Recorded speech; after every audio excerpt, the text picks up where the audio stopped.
Mr. President, distinguished delegates, ladies and gentlemen, I have the honour and the privilege of introducing the statement of His Excellency Professor Alpha Condé, President of the Republic of Guinea, marking the occasion of the 75th session of the UN General Assembly. Thank you. Monsieur le Président, Excellence. President, heads of state and government, UN Secretary General, distinguished delegates. It is a great honour for me to address this august assembly in a context particularly marked by high emotions, challenges about the future of the world that has been confronted for months now by the serious COVID-19 pandemic. I would like to address my sincere condolences to all of the people and the who have lost their loved ones because of the coronavirus, which is an unprecedented health crisis in the recent history of humanity. I wish everybody a quick recovery. I wish to congratulate the President of the General Assembly on his election and to assure him of the support and full cooperation of my delegation. I also wish to pay tribute to Professor Tijani Mohamed Bandeh, the outgoing President of the General Assembly, who managed his duties very effectively during the confinement when he had to demonstrate imagination in coming up with new methods of working and to respond to the requests connected to important matters under the purview of the General Assembly. In the same spirit, I would like to express to the Secretary General of the United Nations, Mr. Antonio Guterres, the gratitude of the Republic of Guinea for his welcome and salutary initiatives to maintain international peace and security and to manage the international health crisis. Mr. President, the world is unfortunately confronted by various challenges. The theme of this current session is the future we want, the UN we need, reaffirming our collective commitment to multilateralism, and it challenges us as never before. The central role of the United Nations and its leadership means it is incumbent on all of us to promote and to strengthen multilateralism. The world is increasingly interdependent, and no state can face these many and various challenges alone.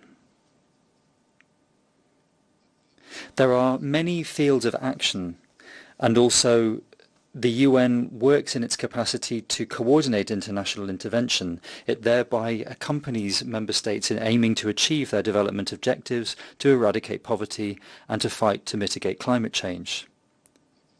More than ever before, the world needs a reformed organization, a strong organization, working on the basis of the values of the Charter and the Universal Declaration of Human Rights, that can work through its specialized institutions to facilitate peace, sustainable development and health. It is 75 years since the UN was created, and we can state that it has been able to respond to the expectations of the Founding Fathers in their efforts to spare future generations the scourge of a Third World War, to promote peace, and to develop friendship and cooperation between nations. Strengthened, renewed international governance should better take into consideration the interests of developing countries, in particular in implementing the SDGs and also the Addis Ababa Action Agenda on development financing and other prior commitments.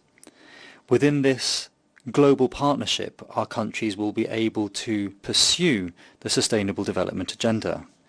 Guinea welcomes the SDG Decade of Action, which means that we should review our aspirations upwards and accelerate the implementation of appropriate and lasting solutions to poverty, gender inequality, conflict, climate change, and the financing gap in the implementation of the SDGs.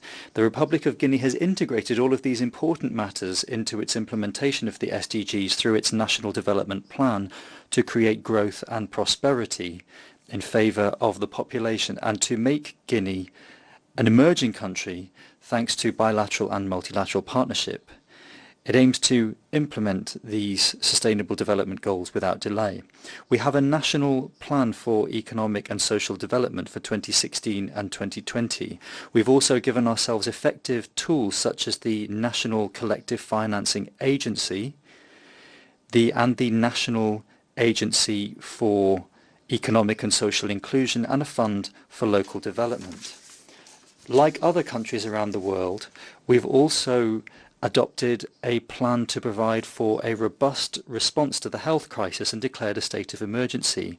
The objectives of our national plan aim to control the pandemic, to mitigate the consequences of the crisis, in particular on precarious households, and to eradicate the effect of the pandemic on small and medium-sized enterprises.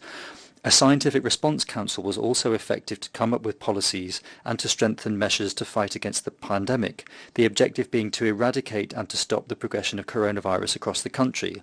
This plan cost $350 million. The Guinean population is sticking to the plan and has been involved in its implementation on the basis of experience from managing the Ebola pandemic.